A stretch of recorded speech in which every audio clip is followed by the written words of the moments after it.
Okay. Awesome. Sure. Perfect. Thanks so much, Gerald. Hi, everyone. Really great to see you all again. This is Shwo here for anyone who's joining us new for the first time. I'm very much in the emerging manager category, which Lo has focused on investing for the last while. But I think, Lo, I actually first connected with you when you were still at GV. I think it was either through YC or through another occasion where I remember us connecting over the fact that we were fellow Berkeley alumni. And for the last while, I've been on the faculty at Berkeley. So we have a number of Cal alum here as well. But we really have quite a diverse set of fellows who come from average 10 plus years of work experience in different industries. They didn't necessarily have exposure to venture capital early on in their careers, but all are in the process of either starting a personal family office for a couple of the successful entrepreneurs here. Some of them are thinking about a career switch into venture. Some of them are starting to think about starting their own fund. So I think they're all really, really excited to hear from you and just learn best practices from you. So with that, first of all, very warm welcome. And thank you so much for joining us. Would love to have you start with a little bit story of your background, how you came into the investing world, and the story of Plexo Capital and its origins from Google Ventures as well. Sure. So started investing as an angel back probably, I guess, late 90s after graduating from Cal. Learned about venture capital while I was at Cal, started angel investing, and also did an LP investment into a small seed stage fund.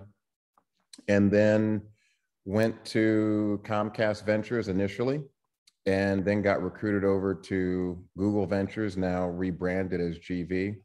And part of the strategy that GV had to access more deal flow is based on an insight around Black general partners having unique networks, giving access to differentiated deal flow. And we made 5 LP commitments at GV while I was there to Black fund managers that were investing at the seed stage. And I saw how it worked, thought there was a model to be able to create a standalone platform. And that was the genesis of Plexo Capital. So I came up with the idea around February of 2016 and explored it, and for about 6 months, decided to go all in around Thanksgiving of that same year. And then was fortunate to be able to incubate inside of GV as an entrepreneur in residence with Plexo Capital as my company, and then spun out in the spring of 2018 with Plexo Capital after we had our first close with Alphabet as our anchor. That's amazing. And I think a lot of fellows had shared questions with us in advance. But on this call, if anyone has any questions, please feel free to just raise your hand or send your question in chat at any one point in time if you want to follow up on a specific point that Lo was sharing. And to follow up on that, Lo, would be great to hear from your perspective, having started Plexo from really the ground up and building from zero, your lessons learned along the way and how you thought about product building, even as a fund and as a platform. Well, don't have time to share everything that I've learned, but I would just say that our approach, or my approach, has been to really apply everything that I learned from product management and company building to building the firm, because unlike being at GV where there were seemingly endless resources, I mean, in essence, you know, GV is a multi-billion in AUM fund. So there were a lot of resources, and one didn't have to worry about all the other aspects of making a fund tick, because we just had to, the investors, we just had to focus on finding great opportunities, working with the entrepreneurs, and didn't have to be concerned about producing financial statements or doing legal documents for fund formation and all those things. So I think the key is, number one, I guess first I should probably even understand, I don't know the audience. So probably the first question I have is, you know, how many people are actually experienced investors? And I don't mean like, you know, writing like 1 or 2 checks for 5K each as an angel. I mean like actual, like maybe working for a small venture fund, or if an angel, like managing a 7-figure portfolio. How many people have experienced this? Institutional. Okay, so I'll definitely. Okay, you could put up your hands. I recognize the faces of a couple of folks who have experience, but maybe you guys could put your hands up. Okay. So I think, because the way that I normally, like, if I were to follow the model of GPX, the program that we put together, it has nothing to do with investing. It has everything to do with fund management, which is, very different. I've learned very different from investing, right? It's like all the nuances of forming a fund, raising a fund, and managing a fund. It has nothing to do with investing. So the context, it helps if I'm going to go that playbook, it helps if someone understands the world of investing. So I'll moderate for the audience. So maybe ask another question, and then I'll make sure that I'm answering it in the way that suits the audience. Yeah. And if anyone is an experienced investor and wants to know more about how to be a fund manager, then go and do GPX. I don't know if GPX is that worthwhile if one doesn't have institutional investing experience. Makes a lot of sense. I think folks here are probably a couple steps before GPX. I know, for example, David has done some more investing in his time, and a couple of the more folks on this call.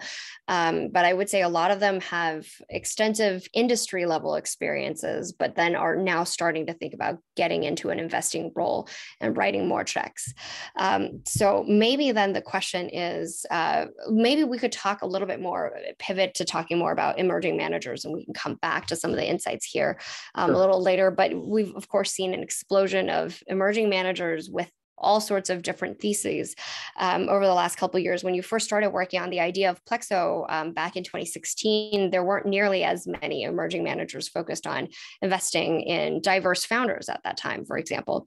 Curious to hear your thoughts. There were less than 5. Yeah. You can count it with literally one hand.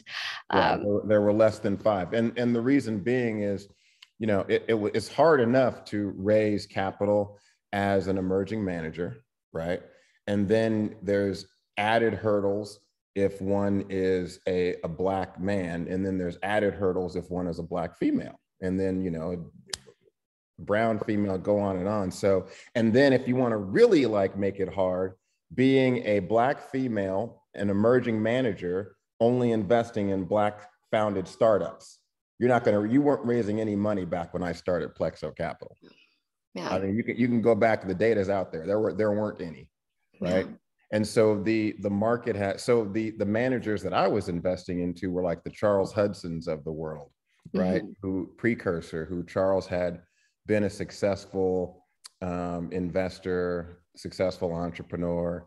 So he struggled to raise money, right? So it was, and I think the thing that Charles didn't focus on saying, hey, I'm going to focus just on Black founders or brown founders. He said, hey, I'm going to focus on everyone because that's what I know how to do. But of course, I think one's network is one's deal flow. And so back to the thesis at GV, the folks that are Black and brown that are starting funds, their networks are going to, number one, come to them for their expertise. So for me, I know marketplaces, and I know a little bit about e-commerce. I know a little bit about gaming. So I automatically see that deal flow. But then I also see the Black female that's doing a life sciences company. I don't really know anything about life sciences, but I'm a Black investor. So I'm going to see that deal flow for free, as I call it.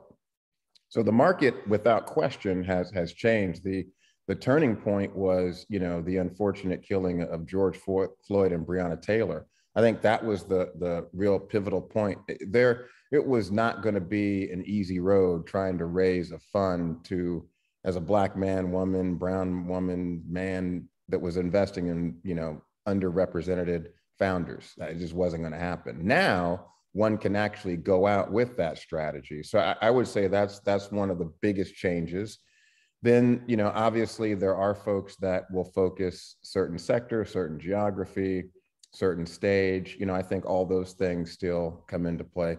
The key that I've seen, no matter what one's ethnicity or one's gender, is it is important to differentiate somehow, because there's so many fund managers. I always tell the funny story of my son, who at the time he was 19 and he was working with me, And I said, as an intern, and I said, hey, let's play a funny game. We're going to play bingo every time we talk to a GP.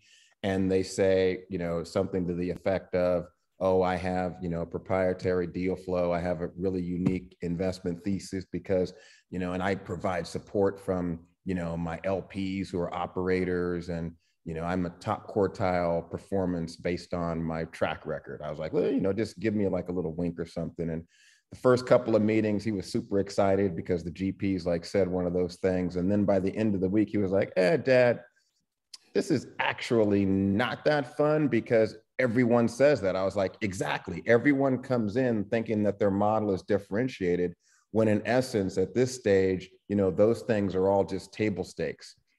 A lot of these GPs, just like entrepreneurs, need to understand the landscape that they're competing in and truly understand the problem that they're going to solve or the opportunity, and then understand, okay, what is it about the market that's really missing that's important enough to kind of build around, and then how do I position that so that it's clear that my product or company is different from all the other competitors. And that's the exact same thing that a GP has to do when talking about their fund. And it's interesting how, a GP's job is to listen to entrepreneurs talk about how their company is different, but yet how many GPs have we at Plexo Capital seen come in the door and don't understand that same concept? They're not eating their own dog food.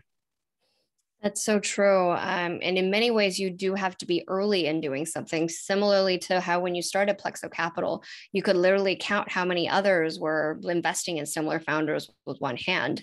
And now we see an explosion of emerging managers. So I guess the pro to that is we have a lot more diverse emerging managers getting into the space. But the downside of that is also it's that much harder to stand out. And you really do have to have a differentiated story. So given a lot of the folks who are on in our session today, are quite early in their thinking about switching to an investing role, what would be some of the lessons that you would be able to share on things that they can do over years, not necessarily they already have now, but that they can start to develop over time that would help them stand out? Well, first thing is get a track record. I mean, nothing is going to speak. I think at the end of the day, everyone can come in and tell a great story about how their firm or their fund that they're raising is going to be different. But one of the first screens that at least an institutional LP will look at is, okay, well, what's the track record? Because it's not a guarantee of what's going to happen in the future. Just the past performance is no guarantee of future performance. But I mean, it gives some indication that the person understands what they're doing. So again, my opening question to understand the composition of this group was to really understand, who actually has experience investing, because that's the first thing that we look for as a screen.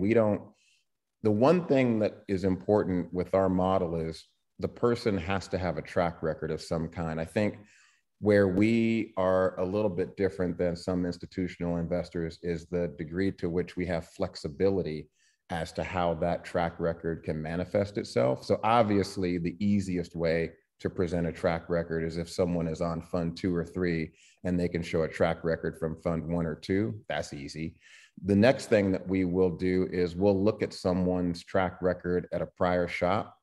It's really easy and great if the prior shop allows attribution, so we can truly carve out and understand what the person's actual track record is. Now, if that isn't available, because most shops don't allow people to carve out their track record, then what we'll do is we'll work with the GP to understand their role within the firm, their prior firm, and which deals they worked on, what role did they play, did they source the deal, did they lead the deal, did they take a board seat, did they lead the round itself, what happened afterwards. So we'll help piece together what their track record is. And then the next thing we'll do is we will look at people that have angel track records, but again, I go back to, it's not as interesting if someone is like, oh yeah, well, I don't know, I'm an ex-product manager from Google and I did 5 deals at 10K each. I mean, yes, that's investing, but it's not at institutional scale. And as an entrepreneur, if I have a product manager from Google who's really good, and they're basically what they're telling me is, hey, I'll pay you $10,000 to give you advice on your company. Hey, I'll take that all day long. I'll ask my investors. My investors will say, yeah, why not? Let them on. And then the challenge that we've seen is that once those folks want to scale up, and then instead of writing a 10K check, they're now trying to write a $100,000 check or a $250,000 or a $500,000 check, or they're trying to lead around at $1 million. All of a sudden, that entrepreneur that was, super excited to take their money and had the support of their investors, now their investors are pushing back because they're like, oh, wait, this person's now encroaching on my turf and messing with my ownership for my portfolio construction. And so we've seen a challenge for those folks to actually kind of translate that access from, hey, I'm an attractive angel investor with a 10K check, to now I actually have to compete in the open market against all these sharp elbowed LPs, or excuse me, GPs.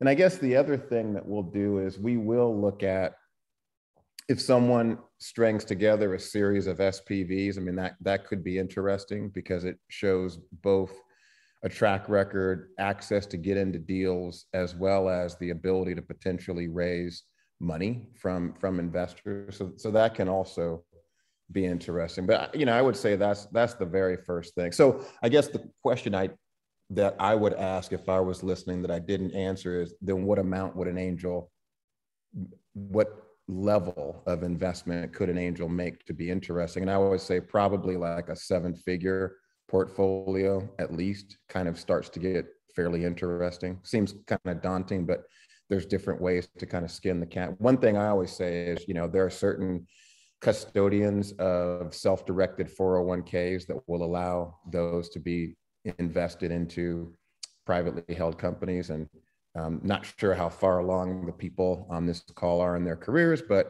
I mean, before I got into, even by the time I was in grad school, I had a few straggler 401ks that I converted over to self-directed 401ks. So there are different ways to kind of skin the cat. But that's the first thing that I would recommend is, get a track record, because, it's great to have a differentiated strategy, but step number one is showing that one can be an investor. I think especially in today's market, there's a lot of people that, I would call like tourist GPs, they're entrepreneurs that get access to deal flow and want to have a fund because they think it's cool and glamorous. Check. It's not glamorous. At least some people might think it's cool, but I don't think it's very glamorous. It's a lot of hard work. Now, if you're working at GB, maybe that's a little more glamorous, but not hanging your own shingle. That's for sure. Absolutely. I think folks are learning through this fellowship that being an investor is not a glamorous thing as it appears on the outside.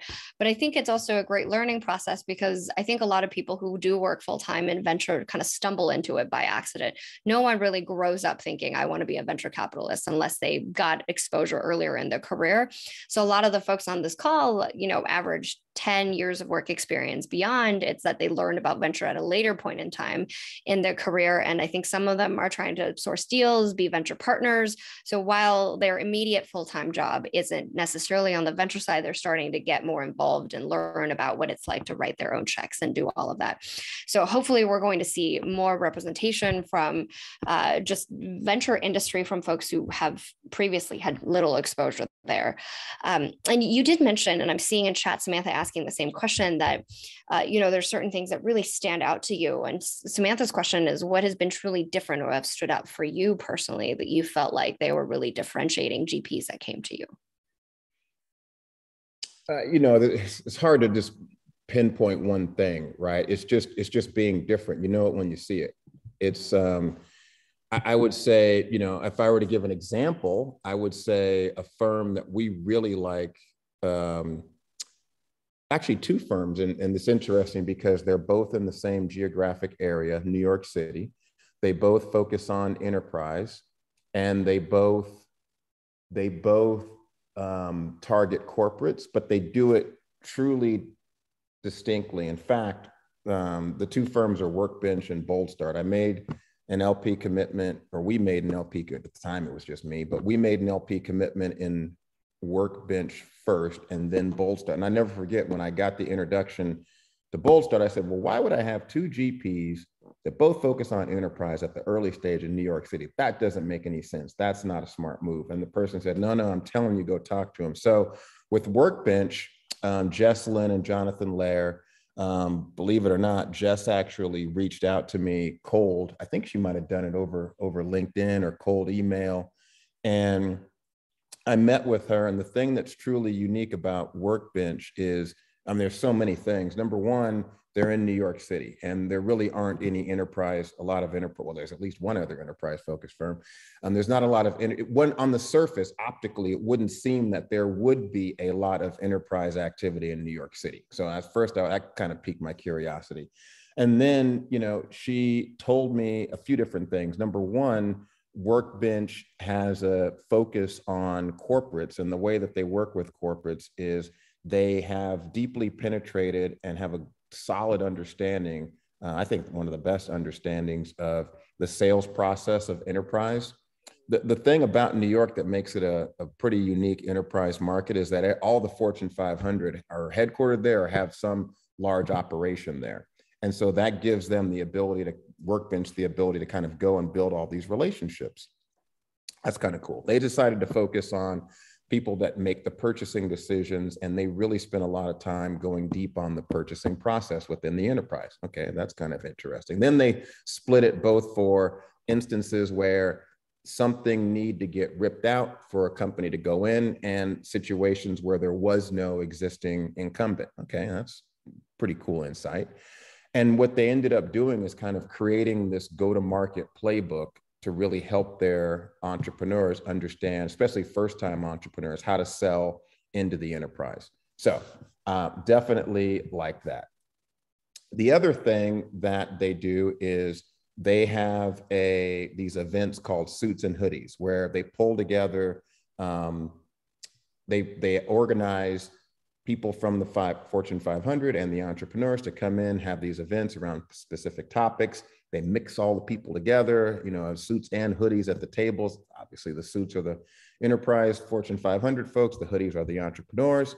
And it's really nice. I've been to a few of them. They also have a big space where they have companies incubate, whether they're in their portfolio or not. So there's a lot of idea sharing and knowledge sharing, which is pretty cool. Jess also organizes different groups for females. She has female entrepreneurs in enterprise, female product managers in enterprise, Black and brown folks in enterprise. So she has, they are really deep in the flow, right? So they pulled together all these different elements, and that truly was unique. And then the final piece is they have a unique focus where they are in between seed and Series A. So as folks likely know, the thing that ends up happening these days is that you kind of see this situation where, a company will do, some kind of, seed, I call it a seed prime round. They call it a mango seed at Workbench, and they specialize in those mango seed opportunities. So they have a very specific, even within seed, a very specific place where they play. And it served them very well. So then contrast that with Bold Start. So then I get introduced to Bold Start. I'm like, there's no way I'm doing it. I got the firm in New York City. One of the things we always do is we do a portfolio check for overlap. And what I found fascinating was there were only a few companies that overlap between Workbench and Bold Start. And so when I went and talked with Bold Start, and I'm like, okay, well, wait a minute, you guys do enterprise as well. You're in New York City. You also focus on these building relationships with corporates. How is that different? So when I talked to Ed Sim and Elliot Durbin, the GPs at Bold Start, what I found is, okay, their approach is totally different. They're focused on deep tech opportunities. So opportunities that are usually extremely technical, led by a PhD or like a super experienced CTO, going after like these deep enterprise problems. And the way that they identify these opportunities is they go and they spend time with the folks inside of the enterprises that are really focused in on actually running business units that are looking at different solutions to be able to help them execute on their business. So a little bit of a different approach in building the relationships. And then what they do is they take a very product manager approach. So they understand just like a product manager. I mean, what are the problems? What are the opportunities? And then they go deep on understanding how big these markets are. Then they go hunting for the companies or the entrepreneurs that have either just started those companies or that they suspect will start those companies, or that they can convince to start those companies, and then are the first institutional check in.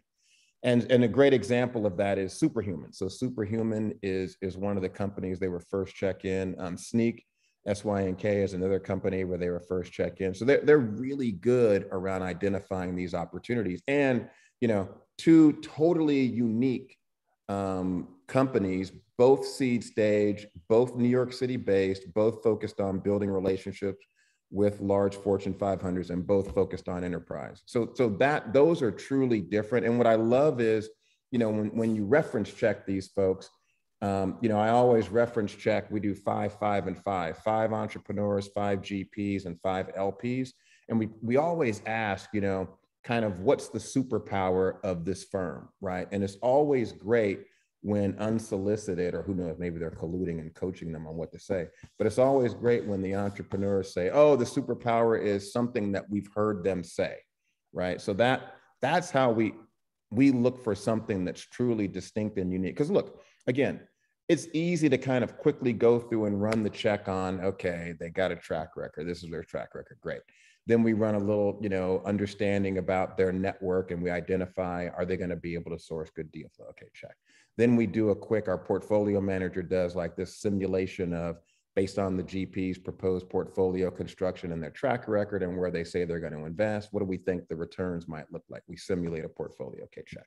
So then the place where we really dive deep is, a few areas. Number one, it's understanding how they're different and checking that against what their entrepreneurs say, what other GPs say, what their peers say, and what their LPs say, right? So it's kind of talking to the customers, right?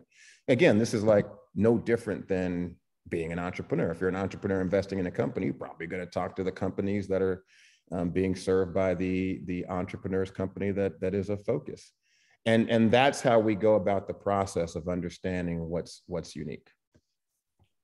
I think that's a really helpful insight into how LPs think through how to invest, and certainly have plenty of analogies to how a lot of folks who are in this meeting now thinking about how they analyze startups as well. I see Stephen has posted a question as well, where he's asking for your thoughts on corporate venture capital versus traditional venture capital. Would love to hear your point of view on what makes VC more fun than CVC and vice versa.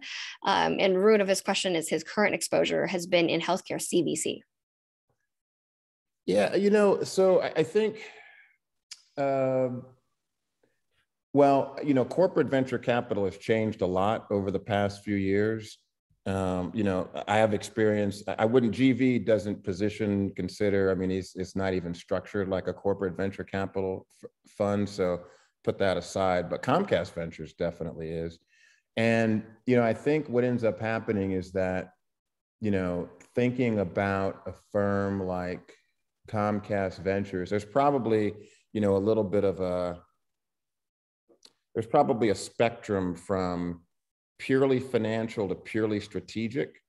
And, the purely financial are those corporate venture funds that are structured as close to being a standalone venture fund as possible. Well, they'll have some form of carry, however that's structured. And the unit will typically have free rein to be able to make investments as they see fit. And then on the other end of the spectrum would be the purely strategic, where, that group is likely only able to make investments that somehow are in alignment with the overall strategy of the parent, the mothership.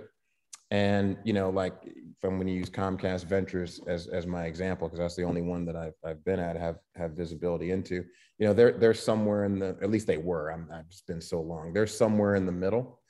And when I was there, they were somewhere in the middle. They had a structure where they offered, a form of carry. They made investments outside of the Comcast NBC Universal strategy, but they also used that strategy and the fact that Comcast, NBC Universal could be a big customer to their advantage to win deals as well. So I would say, that's the primary thing about corporate VC, is that, they operate somewhere on a spectrum. And then I would also say it typically, well, historically, it got a bad reputation because, it was often viewed as number one, tourist capital, number two,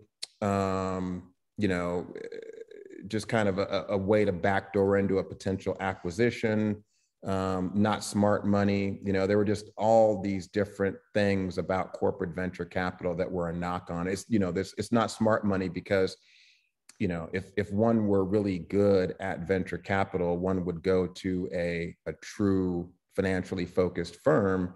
And in fact, the people that are really good or get really good at venture capital that work for a corporate VC, they do tend to exit and go so they can make more money because, I don't care what anyone says, all people in venture capital are greedy because there's easier ways to make money. So, this whole, I want to change the world. And I don't listen to that. I mean, maybe there's some truth in it somewhere with some people, but at the end of the day, these people want to make money. And so, it's hard to do that within a lot of the corporate VC structures. I think a lot of that has changed. I think the dynamics of the venture capital investing space have changed, more than, I don't know, call it half of the money now that's invested over the past couple of years comes from non-traditional venture capital investors, including corporate VC, including, the crossovers like the Tiger Globals of the world, the Wellingtons of the world, the sovereigns, there's the family offices. There's just so much other money that comes into invest into what had traditionally been deemed as venture capital opportunities that, it's all across the board. The tourist aspect, I think, is gone as well, because I think the corporates are now starting to figure out how to use venture capital investing as a strategic advantage. So I think it's changing. And, I think a lot of the corporates are waking up to the fact that, okay, if we're going to do this, we got to do it right. And we have to get good people and we have to retain them. So we're going to have to pay them, and we're going to have to be comfortable that there may be situations where the folks in the venture unit make more than the CEO. That's awesome. Thank you. Great question. And one of actually the top questions I had gotten from our fellows in advance was a number of folks had reached out asking, what are the most common platitudes that you hear from emerging managers, which you covered a bit of earlier, but if there were anything missing, love to hear that. And a subsequent follow-up to that is, what are some of the top mistakes that you see emerging managers often make? Mistakes that I see emerging managers make? Oh boy. I mean, just again, a lot of these are, it's like, where do I even start? I think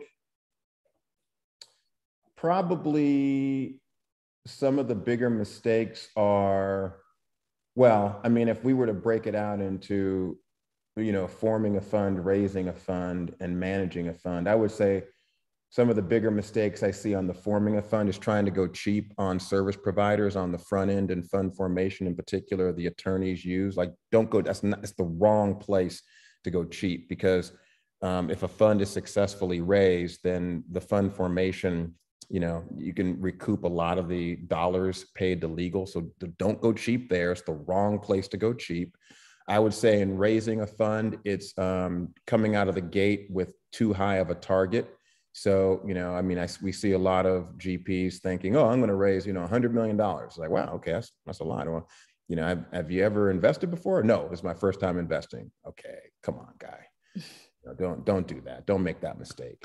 I think on the managing a fund, yeah, so it's hard to say, one doesn't know what they don't know. I think, you could have a situation, a GP, she says, well, I've raised this fund now, I want to make sure that, not communicating well with GPs, right? So we've seen some GPs, and, like the best that we've seen, there's one lady in particular, Ben, she's really good at like over communicating with the LPs, like thinking okay, I wonder if I'm bugging the LPs, but in actuality, it's like, oh, wow, I really like to get this level of communication. So I think under communication is something that we see a lot of folks make the mistake of. And then I would say, just in general, if one is going to be able to craft a great story to differentiate, one of the things that we see is deviating from that story. So strategy drift. That's it's interesting that I think people would think that the main reason that an LP would not re-up or commit to another fund is performance, and that happens. But actually, the main reasons are like not being institutional in communications, under communication, and strategy drift. Those are actually the bigger reasons. It's not really performance. It's really, it can be performance, but it often is these other elements about kind of not understanding how to be institutional. Mm-hmm. Absolutely. And a quick follow-up to that, I got a DM, someone just wanting to clarify, when you mean by over communicating, what are some of the best forms of communication that you've received? And then what are kind of the benchmarks for that? Well, without question, I mean, it's at a minimum have to do a quarterly financial report and then include a management letter with that to kind of give some color about what actually happened. So that's always going to be important. And then I would say, there's typically folks will do an annual general meeting as well. Some folks might even do like a quarterly Zoom call. I really like it when GPs do a quarterly Zoom call. And then, we spend a lot of time working closely with our GPs. So the ability for them to, I'll text with my GPs, if they see an interesting deal, they'll text me and let me know, and then we'll hop on a call. We're starting to really get deliberate and develop a formal cadence around doing pipeline reviews as well with our GPs, just to understand what it is they're seeing in the market. Mm-hmm. I got another DM wanting to follow up on a previous point you made about diversity of fund managers. A lot of the times, diverse fund managers will try to invest in everything to overcompensate for the fact that they are already diverse managers themselves. And then there will be, on the other spectrum, diverse managers that will only invest in diverse founders. Are there any best practices around reporting of diversity metrics that you find to be compelling versus completely a turnoff? No, I guess what we track is we just want to know if it's a GP, we just want to understand, what deals are they seeing? What are they investing into? What do the dynamics look like for the management team? What's the ethnicity and gender of the founding team or the executive team? I don't think that's probably what most folks expect. I mean, our LPs, a lot of them are corporates, and so they kind of roll that up into their own diversity reporting practices. Mm-hmm. And then I guess the next question is a little bit more towards your personal experiences, because entrepreneurs will oftentimes have their own ups and downs in running their own business. And in many ways, that applies to fund managers as well. So folks were curious to hear about your experiences running Plexo and what your ups and downs were like. I mean, look, it's like an entrepreneur. I mean, there's, a lot of ups, a lot of downs. You try to make it a sine wave that goes up and to the right, and don't let the highs take anyone too high, and don't let the lows take anyone too low. Mm-hmm. Any best practices that you've adopted on a day-to-day basis? Eat healthy, work out. Great, solid foundation to stick with. And we talked a little bit about diversity earlier. Actually, one of the other questions that we got was, what are the pros and cons of running a diversity-focused fund? There are no cons. And the pros are, we believe, alpha and making an impact. The last question that we got from folks right now, unless other questions are coming in, otherwise open to anyone who want to put their hands up. But the last question that we had was, what are some immediate actionable steps that someone new to venture can do to accelerate his or her journey? see as many deals as possible. It's the thing I learned from Mike Moritz when I first started my career. I sat down next to him at a dinner and he said, you see 10 deals and 1 out of 10 looks great, or looks good, I should say. You see 100 deals, 1 out of 100 looks good. You see 1,000 deals and all of a sudden it's like, wow, only 1 out of 1,000 looks good. And the challenge is, see as many deals as possible, because it's any fool can figure out a bad deal. I mean, that doesn't take a lot of brain power. And conversely, I would argue that anyone that has a little bit of intelligence, and all the folks which would include all the folks on this Zoom, I'm presuming, would be able to figure out, like, at least there are some good elements to this deal, right? The challenge is figuring out what great looks like.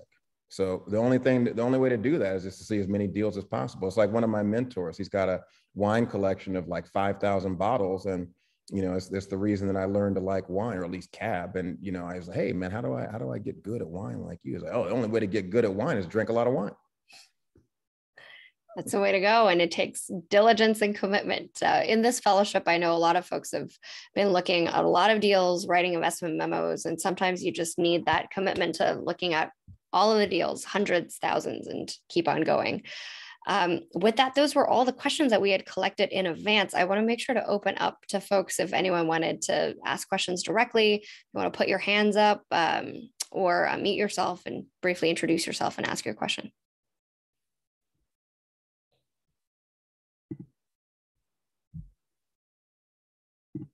Any takers? No. It is a rare opportunity that we have Lo with us. That's funny. Well, let me ask a question then. So here we got a question. So Stephen, please. Sure. So I think the question I have for you is, what's your thoughts on kind of the shifting geographies of like hubs of venture capital in the US? Do you feel like it's spreading out a little bit, or maybe recentering towards like Miami? I hear a lot of talk about people shifting out of California to go to Miami, and some people going to Chicago from New York. Any point of view on that?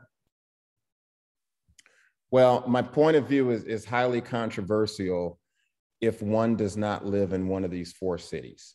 So first and foremost, I believe that there are only 4 cities in the United States that matter, and they're in the corners: San Francisco, Los Angeles, Miami, and New York. And obviously that excludes a lot of other cities that I think are meaningful, have great companies, have great investors. But I think if one were to look for physical cities, right, where one is going to actually be based and have their employees there and wants to be around other entrepreneurs, I think there's only 4 that truly matter. And the reason I picked those 4 is because I think they just all share some common elements. Like, they're all, number one, they've got like some level of industry that's an anchor. And in the case of San Francisco, which is a little different because San Francisco's anchor is tech, LA, Miami, and New York all have these other industries that are undergoing significant digital transformation. And so it creates this very interesting crossover with startups as well as existing companies. Second, all of those cities have, I'm sure that someone would argue about Miami with me about this, but all those cities have good educational institutions, and they're all known for something. And, aside from computer science. And so, I think that's an important component. I think another important component is, this element of culture, cosmopolitan, like destination, like there's things to do in the city to keep employees' attention and keep them kind of like happy. That's why I think water is really interesting. None of those cities that I mentioned are landlocked, right? They're all on an ocean. And then I think there's also something about, a little bit of a counterculture, or an entrepreneurial element to them. They're like an art scene to them. They all kind of have something going for them around the mentality of the people in that city that are willing to take some risks. And so I think, those are probably going to be your main hubs. Miami, without a question, kind of came almost out of nowhere to overtake Atlanta and Research Triangle Park as the main ecosystem for the Southeast. I would say that There's some other dynamics at play as well, right? Extremely cosmopolitan, very dynamic city, had some aggressive mayors. And I wouldn't discount the fact that Florida has some very attractive, tax benefits as well, both for individuals as well as companies. And look, I mean, what we saw is, I can't really think of another city. I guess you could argue maybe to a little bit New York, but I would like to see someone pull the data on actual venture capitalists moving from San Francisco to another city and actually setting up a real office in that city. And I don't know if any other city is doing more of that right now than Miami.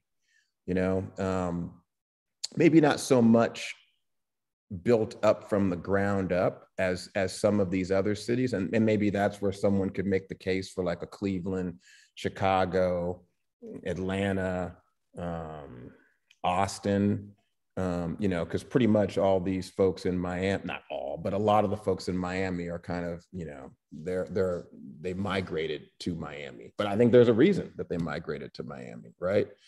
So that's my take. Now, all that said, look, what we got with the pandemic, the genie's out of the bottle in terms of the ability for companies to organize with a distributed model so people can work from anywhere. And we saw people take advantage of that and move to different places that are not in those four corners and are productive members of their teams and doing really well. But again, if we're talking about hubs where there's going to be a high density of startups with the teams actually working in that area, capital in that area, I think those are the four that really matter. I would certainly, thanks, Stephen. And I would certainly agree with you. And it sounds like so far, you've not been impressed by Seattle, Chicago, Houston, or any of these places. Not at all. Look, because it's just the reality. So Seattle, too close to San Francisco. So why not just go to San Francisco? What was your other one? Chicago? It's too cold. I used to live in Chicago. It's way too cold. No one who's going to successfully recruit who's going to recruit someone from California or Miami to Chicago. If you can, then wow, I want to go work for that company and hang it up here, because that's incredible if someone can recruit someone to that cold ass city. I think I'm seeing, at least on the screen, I think Melissa's out in Chicago now. So yeah, it's really in San Francisco in the summer though. And it is cold. I see Andre's question in chat where he wanted to zoom out a little bit beyond the US. He was wondering, what do you think about innovation ecosystems and other geographies around the world, particularly main challenges to investing in fund managers in regions like LATAM and Africa? Yeah, love the opportunities. We're very active in Latin America. Love the opportunities in Latin America. We're active in countries on the continent of Africa. Love the opportunities there. The things that we like are the fact that, there's all these companies that have pretty good access to early stage capital, but sometimes for the breakout opportunities, there's just not the deep pockets of capital to be able to take those companies across the finish line. So whenever we think about investing into a GP in one of those regions, we first want to understand, okay, what's the ecosystem look like? Is it going to be able to support the creation of companies? Can those companies at least get the capital needed to get off the ground? And then do the GPs have both the ties to their local market as well as ties to places with deeper pockets like some of the Asian countries, and then also some of the US countries. So, we have investments. We have GP in London. We've got a GP in Toronto. We've got a GP in Mexico City. We've got a GP in Nigeria. I'm probably missing one. And then we've got direct company investments in those ecosystems as well. What's next on the list? So next on the list, we've been looking at Indonesia for a while. We like Southeast Asia a lot. Obviously, we like Asia, but think potentially Southeast Asia might be a little bit more interesting, a little more underfunded, therefore more attractive opportunities in terms of valuation. The Middle East, Northern Africa is also pretty attractive as well. And then I think even within Latin America, you know, we can invest in more than just one GP. The same with countries on the African continent, the sub-Saharan Africa. We can absolutely invest in more than just one GP. Absolutely. And if anyone else has any follow-up questions, please feel free to raise your hand. But the last question I was going to ask for all the fellows' benefit is obviously, Lo, you've been working on launching GPX, which focuses on forming a fund, raising a fund, and managing a fund. And it is a wonderful resource for folks who have now garnered enough investing experience to get there. If they're at the step before then, are there any resources that you think are great things for people to, whether it's a newsletter to follow or a platform to learn more information, kind of a stable source to just keep their ears peeled for learning? I don't know. I like. What do I like? I mean, I don't, there is no one singular place that I tend to go. I tend to just go all over. People just send me things. I mean, obviously there's some great lists on Twitter. There's a lot of great folks that I follow on Twitter. I would say,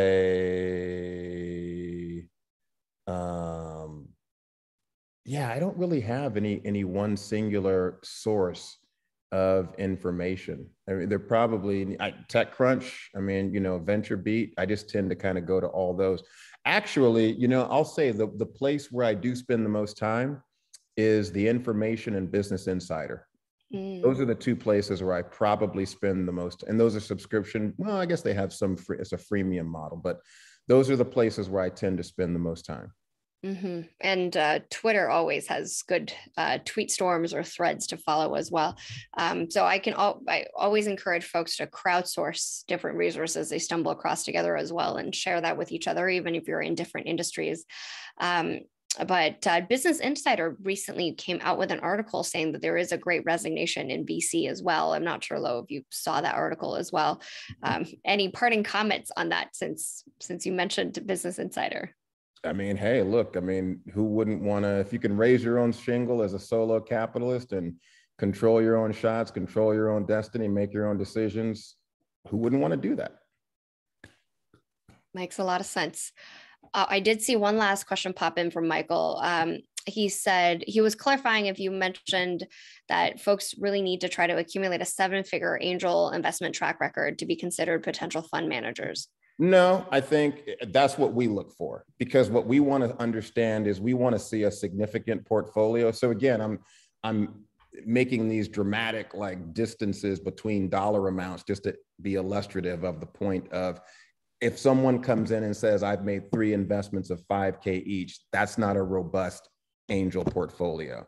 If someone says, hey, I've been investing, I just talked to someone who's got a he's made 60 angel investments and has a $15 million portfolio. Wow, that's okay. That's impressive, right? So does it have to be 60 at 15? No.